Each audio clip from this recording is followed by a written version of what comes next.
بسم اللہ الرحمن الرحیم والعصر ان الانسان لفی خسر،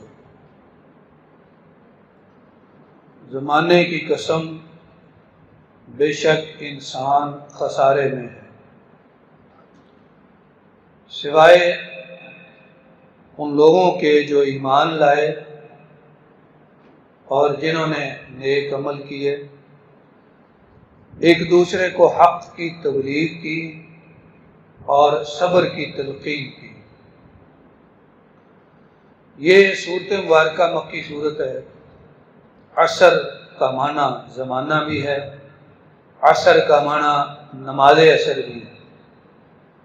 اللہ پاک نے عصر کی قسم کھا کے ایک بہت بڑی حقیقت بیان فرمائی ہے۔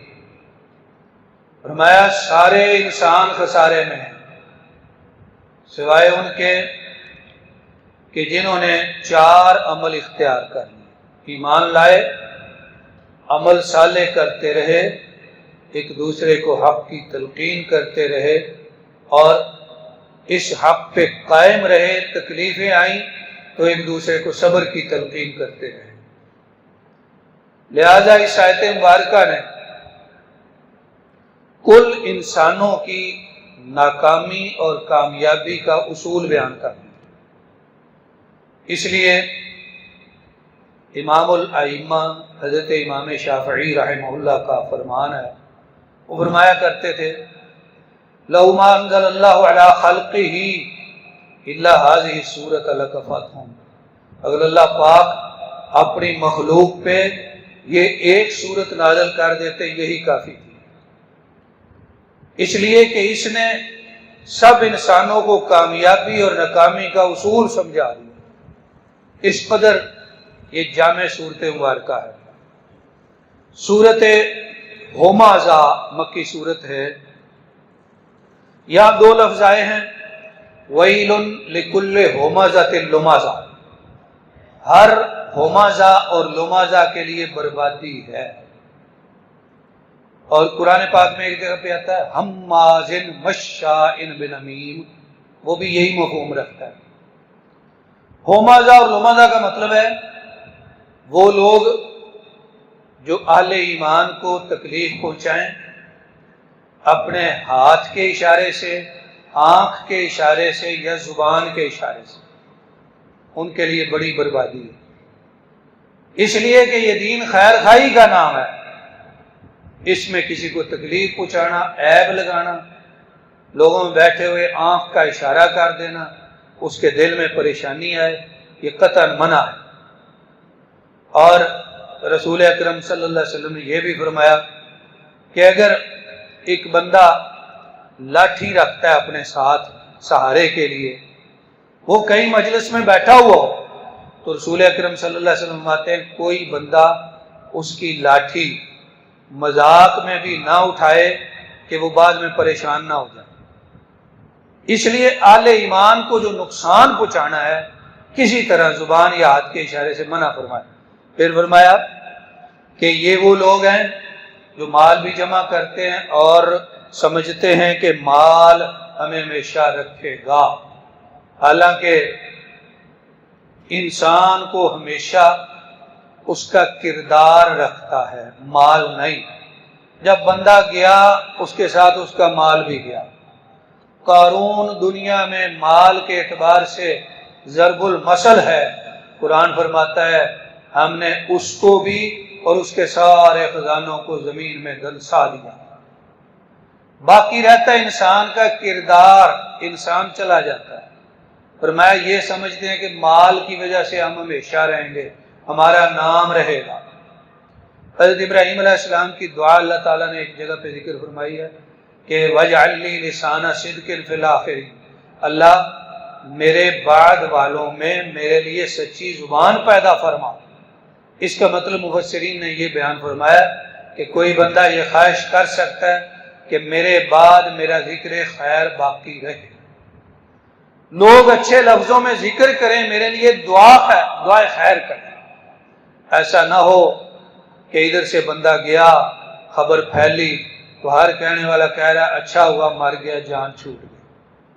اچھا ذکر چھوڑ کے جائے انسان اپنے کردار کے ساتھ۔ صورت الفیل میں اللہ تعالیٰ نے فیل کا ذکر کیا۔ فیل کہتے ہیں ہاتھی کو۔ ہاتھی والوں کا ایک خاص واقعہ ہے جو بڑا معروف ہے۔ اصل میں عرب کے جنوب میں ایک صوبہ تھا یمن، جو اب الگ ملک بن گیا ہے۔ اس صوبے پر اس زمانے میں فرمان روائی حبشہ کی تھی۔ وہاں سے یمن اور حبش کے درمیان سمندر کی کم چوڑائی ہے، جس کا اندازہ 50 کلومیٹر کیا گیا ہے، اور وہاں جو حبش کا ملک اب ہے وہ ایتھوپیا یا ایریٹیریا کے علاقے ہیں۔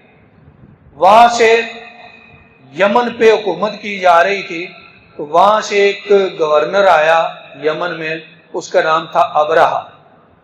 اس نے دیکھا کہ ہمارے شمال میں ایک شہر ہے مکہ، اور وہاں اللہ کا ایک گھر ہے، اور اس گھر کی وجہ سے مکے والوں کی بڑی عزت ہے، لہذا اس نے اس طرح کا ایک گھر اپنا یمن میں بھی بنا لیا، اور لوگوں کو مجبور کرنے لگا کہ اس گھر کا طواف کرو۔ لوگ اس کی بات پہ آمادہ نہ ہوئے، زبردستی کرنے لگا۔ پھر مکہ سے کوئی شخص گیا، اس نے اس گھر کی بے حرمتی بھی کر دی، تو اس کو بڑا غصہ آیا، تو پھر وہ لشکر لے کے مکہ پر حملہ آور ہوا، اور اس نے ترکیب یہ سوچی کہ میں ایسا جانور لے کے جاؤں جو جانور عرب میں نہیں ہے، اور وہ عظیم الجثہ ہے، جب اسے عرب کے لوگ دیکھیں گے دیکھ کے ڈر جائیں گے اور بھاگ جائیں گے۔ لہذا اس نے بحری ذریعے سے حبشہ سے ہاتھی منگوائے، اور ہاتھیوں کے ساتھ ایک بڑا لشکر لیا، اور اس لشکر کو لے کے مکہ کی جانب روانہ ہوا۔ جب مکہ کے مرکزی راستے پہ پہنچا، اس کے شہر میں جو داخلے کا راستہ تھا، وہاں پہ جا کے جو سب سے آگے ہاتھی تھا، وہ ہاتھی وہاں پہ رک گیا، وہ سب سے بڑا بھی تھا۔ اس کو انہوں نے بڑا چلایا، لیکن وہ وہاں سے آگے نہیں بڑھا، اور روایات میں ہے کہ اس کو انہوں نے مار مار کے خود ہی مار دیا۔ پھر یہاں سے ہلنے لگے تو اللہ تبارک و تعالیٰ کی گرفت آ گئی۔ اللہ نے ابابیل پرندے بھیجے، وہ اپنی چونچوں میں کنکر اٹھاتے تھے اور پھینک رہے تھے ہاتھیوں پر اور سپاہیوں پر، اور جس کو جہاں پہ لگتا تھا وہ پورا اس کے جسم کو جلاتا ہوا نیچے نکل جاتا، اور وہ بندہ اور جانور وہی مر جاتا۔ لیکن یہ یہاں سے بھاگ نکلا ابرہہ، اور یمن کی طرف بھاگتا گیا، گرتا پڑتا بیمار ہو گیا، اور راستے میں کہیں مر گیا۔ اللہ نے اس کا ذکر فرمایا، اور یہ بات قابل ذکر ہے کہ اس واقعہ سے عرب میں تاریخ شروع ہو گئی۔ لوگ کہتے تھے کہ ہاتھی والے واقعہ سے اتنے سال بعد کا معاملہ ہے، عام الفیل اس کو کہتے تھے۔ اور اسی سال ہمارے پیارے رسول صلی اللہ علیہ وسلم کی پیدائش ہوئی، پھر آپ کو اللہ نے نبوت عطا فرمائی، تو پھر بعثت کا سال شروع ہو گیا۔ پھر جب آپ نے مکہ سے یثرب کی طرف ہجرت فرمائی، تو پھر ہجرت کی تاریخ شروع ہو گئی، اور وہی دنیا میں مروج ہو گئی، اور ہاتھی والوں کی تاریخ ختم ہو گئی۔ سورۃ قریش میں اللہ نے قریشیوں کا ذکر فرمایا قریشیوں دیکھو، میں نے تمہیں 2 سفر عطا کیے، ایک یمن کا ایک شام کا۔ تم سفر کرتے ہو، اور حالانکہ تمہارے شہر کے ارد گرد نہ کچھ اگتا ہے نہ کچھ پیدا ہوتا ہے، تم جاتے ہو مال لے آتے ہو، دنیا کے لوگ تمہارے پاس آتے ہیں مال دے جاتے ہیں۔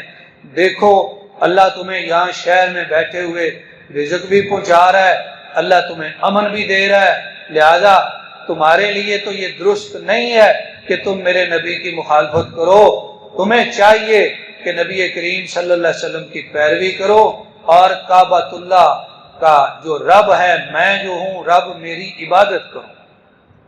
اللہ نے یہ بات بطور احسان قریش والوں پہ ذکر فرمائی۔ اگلی صورت ہے الماعون۔ معون کا معنی معمولی چیز۔ شروع میں فرمایا کیا آپ نے وہ شخص دیکھا ہے جو قیامت کو جھٹلاتا ہے، اور یہ وہی ہے جو یتیم کو دھکے دیتا ہے اور مسکینوں کے کھانے پر ترغیب نہیں دیتا۔ لہذا یہ بڑے اہم اعمال ہیں، انسان مساکین کے کھانے پر ان کی مدد اور معاونت پر توجہ کرے۔ یتیموں کے لیے معاونت کرے، ان کے کھانے کا اہتمام کرے۔ بعض روایات میں رسول اکرم صلی اللہ علیہ وسلم یتامہ کا بہت خیال رکھتے تھے، یتیموں کا، اس لیے کہ آپ کی اپنی حالت بھی یہی تھی، آپ بڑا خیال رکھتے تھے۔ اور ایک حدیث میں فرمایا انا وکافل الیتیم ہاکذا، اس طرح 2 انگلیاں جوڑ کے فرمایا میں اور یتیم کی کفالت کرنے والا جنت میں ہم دونوں اس طرح اکٹھے ہوں گے۔ جو یتیم کی پرورش کرنے والا، خیال رکھنے والا۔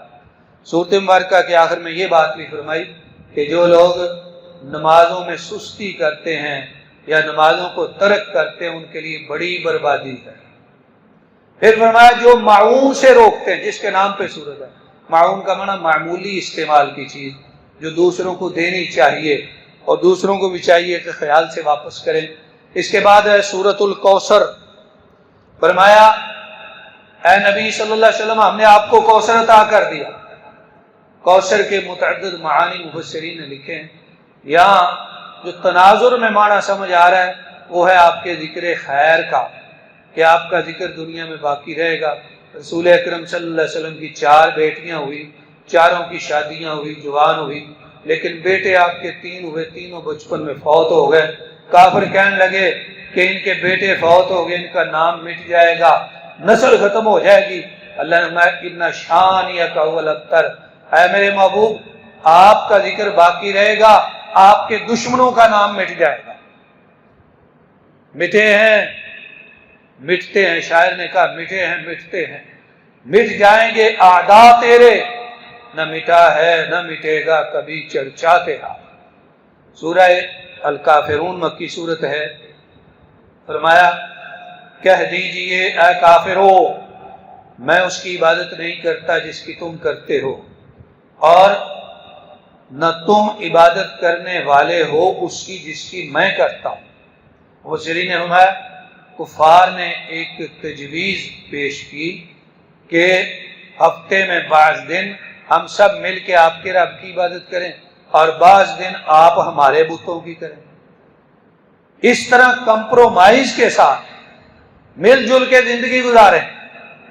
اللہ تعالیٰ فرمایا نہیں یہ نہیں ہو سکتا، توحید پہ کمپرومائز نہیں، توحید میں غیر جانبداری نہیں، توحید کا مسئلہ بالکل جانبداری کا، سیدھا سیدھا یک طرفہ ہے۔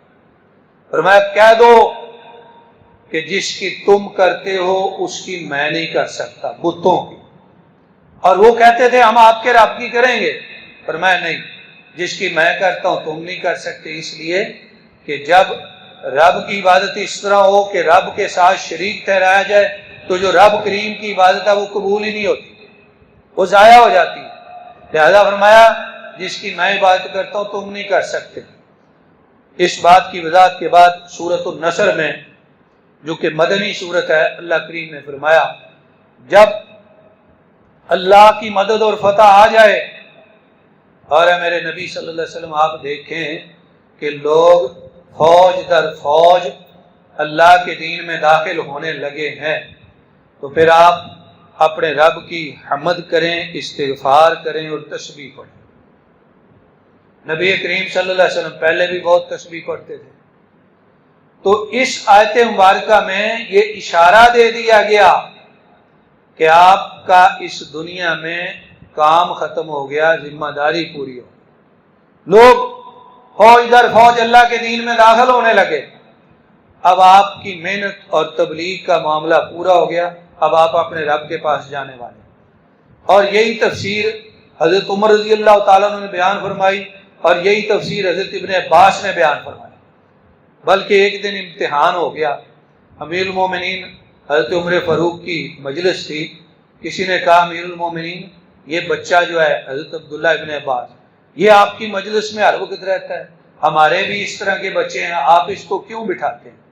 فرمایا اس لیے کہ اس کے لیے نبی کریم صلی اللہ علیہ وسلم نے تعلیم قرآن کی دعا فرمائی ہے کہ اللہ اس کو قرآن کا علم دے دے، اس کے پاس قرآن کا علم ہے، حضور کی دعا کی اس کو برکت حاصل ہے، اس لیے میں اس کو بٹھاتا ہوں۔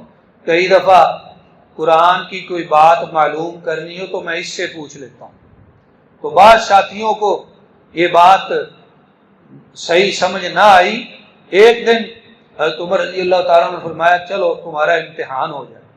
یہ جو صورت ہے اذا جاء نصر اللہ والفتح، اس کے آخر میں اللہ تبارک و تعالیٰ نے جو فرمایا ہے کہ جب لوگ فوج در فوج اللہ کے دین میں داخل ہونے لگیں تو پھر آپ اللہ کی تسبیح پڑھیں، حمد پڑھیں، استغفار کریں۔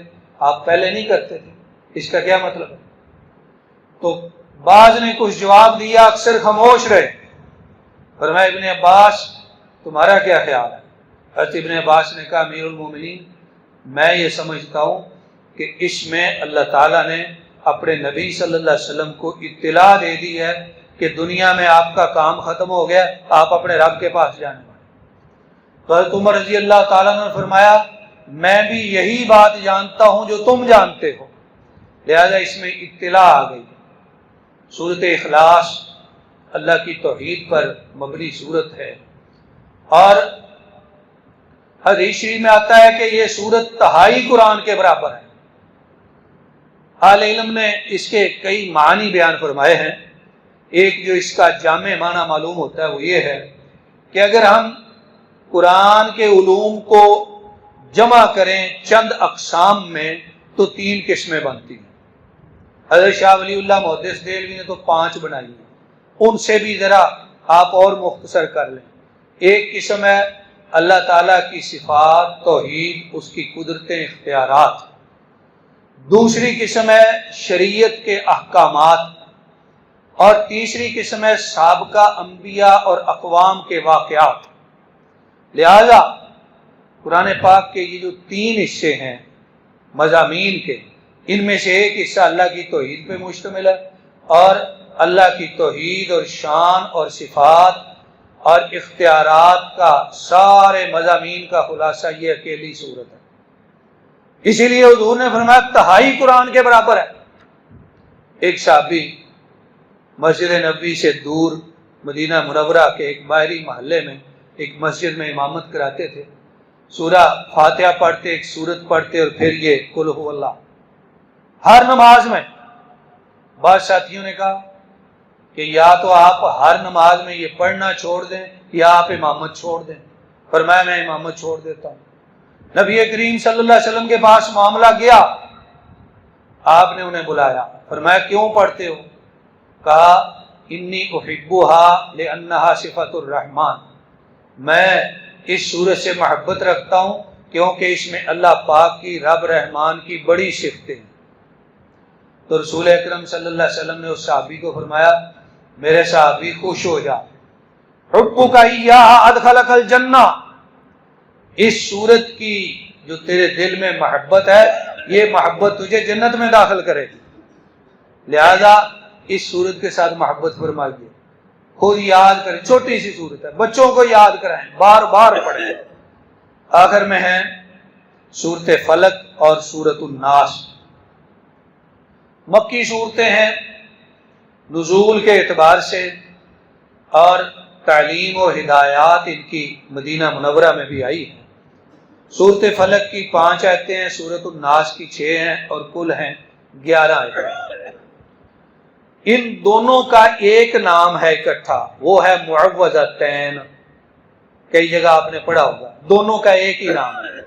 معوذتین کا معنی ہے 2 پناہ والی صورتیں، یعنی سکھایا گیا کہ جس کو اسیب ہوں، اثرات ہوں، جادو ہو، بیماری ہو، تکلیف ہو، یہ 2 صورتیں پڑھیں، دم کریں، ان میں اللہ تعالیٰ نے شفا رکھی ہے، اور ہر قسم کے اثرات سے اللہ نے ان میں پناہ رکھی ہے۔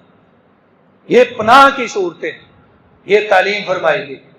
اس لیے حضرت ابن مسعود رضی اللہ تعالیٰ عنہ کی ایک شاذ رائے تھی، وہ یہ فرمایا کرتے تھے کہ یہ قرآن کا حصہ نہیں بلکہ یہ دعا ہے جو اللہ تعالیٰ نے انسانوں کو تعلیم فرمائی ہے پناہ کے لیے۔